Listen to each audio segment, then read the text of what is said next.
नमस्कार, मैं हूं आपके साथ अभिषेक पुंडीर। इजरायल और हमास के बीच युद्ध जारी है और इस युद्ध में यूक्रेन रूस की युद्ध की तरह ही दुनिया दो फाड़ हो चुकी है। ऐसे में एक बड़ी घटना घटी जिसमें संयुक्त राष्ट्र संघ में एक युद्ध का प्रस्ताव लाया गया और इस पर बहस के बाद वोटिंग हुई। बस इसी वोटिंग से इजरायल नाराज है और भारत को खूब खरी खोटी सुना रहा है। क्यों सुना रहा है, इस रिपोर्ट में देखिए।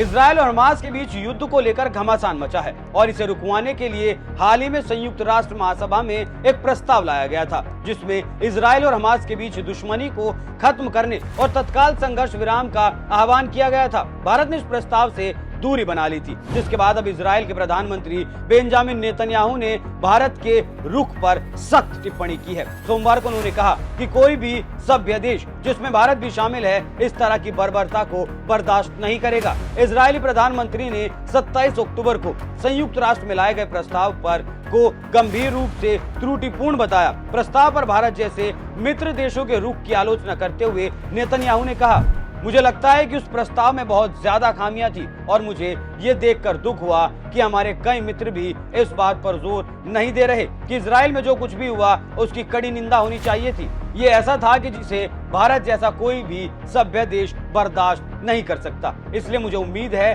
कि इस तरह के प्रस्ताव दोबारा नहीं लाए जाएंगे। इससे आप समझ सकते हैं कि कैसे बेंजामिन नेतन्याहू भारत पर अपना गुस्सा जाहिर कर रहे हैं और अपनी नाराजगी जाहिर कर रहे हैं। नेतन्याहू ने अपनी नाराजगी जाहिर करते हुए आगे कहा, जिस तरह अमेरिका पर्ल हार्बर पर बमबारी के बाद या फिर 9/11 के आतंकवाद हमले के बाद युद्ध विराम के लिए सहमत नहीं होगा, ठीक उसी तरह इजरायल भी हमास के साथ दुश्मनी खत्म करने के लिए सहमत नहीं होगा। जानकारी देते चलें कि संयुक्त राष्ट्र में इजरायल के खिलाफ प्रस्ताव में हमास और बंधक शब्द का जिक्र नहीं है। प्रस्ताव के पक्ष में 120 वोट पड़े और 14 देशों ने इसके विरोध में मतदान किया। भारत ने इससे दूरी बना ली, भारत ने इसमें मतदान नहीं किया। इस मतदान से पहले कनाडा का कहना था कि प्रस्ताव के शब्दों में एक संशोधन हो और हमास का जिक्र किया जाए, लेकिन कनाडा के संशोधन का यह प्रस्ताव गिर गया क्योंकि इसे आवश्यक 2/3 सदस्यों का समर्थन नहीं मिला। भारत भी प्रस्ताव के संशोधन के पक्ष में था और उसने 86 अन्य देशों के साथ मिलकर हमास का जिक्र किए जाने का समर्थन किया था। आपको जानकारी होगी कि युद्ध की शुरुआत कैसे हुई थी। हुआ कुछ यूं था कि हमास के लड़ाकों ने